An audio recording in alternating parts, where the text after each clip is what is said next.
So I am when people hear that I'm a nurse, but they say what I'm doing during the week, they're like, oh, they talk about when I used to be a nurse. First of all, you think I don't have a nursing job on the weekends, right? Have you ever met a New Yorker who doesn't have more than one job? Don't trust a New Yorker with only one job. Yeah, when people start talking about side hustles, that was so quaint. New York was like, yeah, hold my two other jobs, thank you. Anyway, so during the week, I work in the New York Public School System teaching storytelling to high school kids. And one of the most amazing things about doing that is the ways that I find that it interacts with health constantly. Uh, like, for example, one student who, in the middle of we're talking about something completely differently, he raises his hand, even though there was no need to raise his hand. And we were all just sitting in a circle doing like an icebreaker. He says, oh, my mom says I have the cortisol. It's like, your mom says you have the cortisol? He's like, yeah, the court. Now we have no, not no. And that gave me a chance to find my notes. So that's fantastic. How about that? Thank you very much, technology. All right. So I've swapped my exam room for a classroom and my stethoscope for composition notebooks, except on weekends when I do home care because I'm a New Yorker. And now I'm deal with 30 teenagers at a time who talk about, they have very different ideas of what is urgent. Usually it involves a cell phone. That's a category 1 trauma when your cell phone is dying. But the student who forgets breakfast, right? And can't focus on their essay, right? That's about blood sugar. Another student keeps her head down, not out of defiance, even though that's often in the same way that in healthcare we often label patients non-compliant.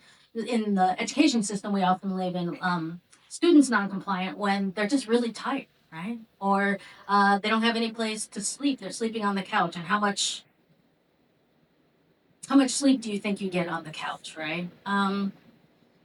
Somebody shares a story about losing a cousin to gun violence, and that's about community health, trauma, grief, and all the ways that we have to fit into a very, very broken system.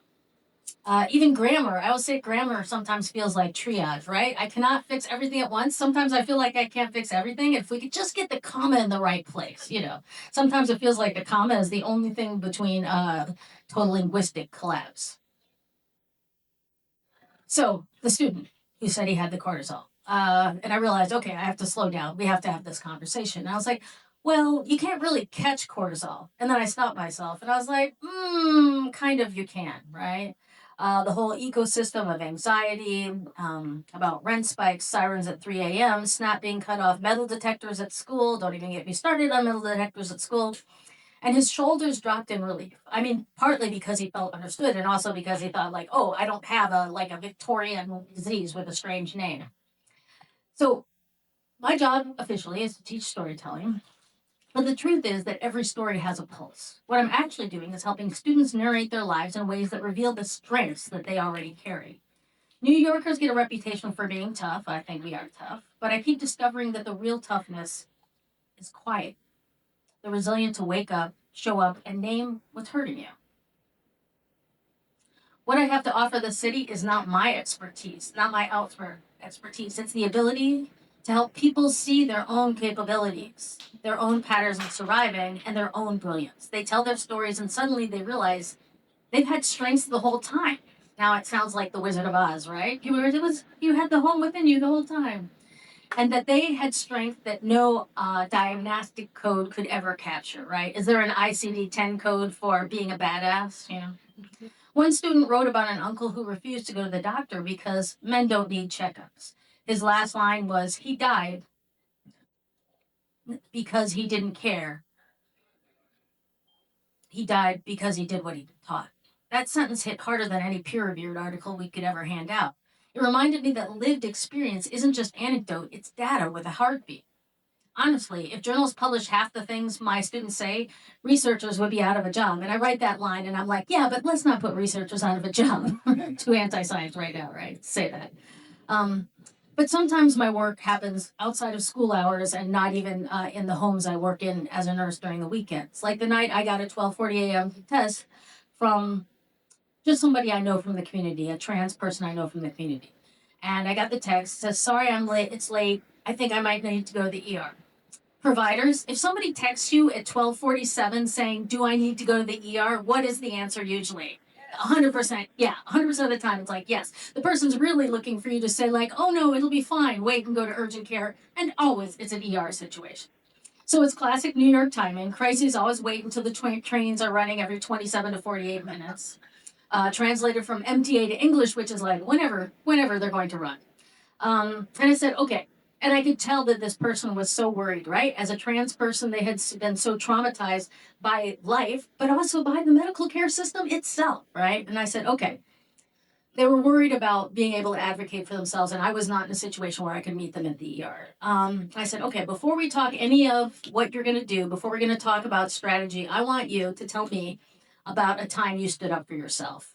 And there was like a long silence where I was like, oh, I have just done the worst crisis intervention of all time. And then they said, oh, you know what? One time when I was getting my haircut, I said, please do not give me a cute girl fade. And there it was, strength, humor, agency, that tiny little act of self addition with a very uneven hairline attached.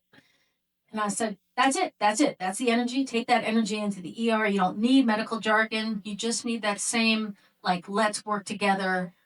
I have something to say about my own health tone. And they did, not because I coached them, but because telling them their own story reminded them of how strong they were, that they already knew how to advocate for themselves. I just nudged nudged them in the right direction. So my aha moment wasn't a single beam of flash, of light, no celestial chorus, no brave student holding a metaphorical lantern.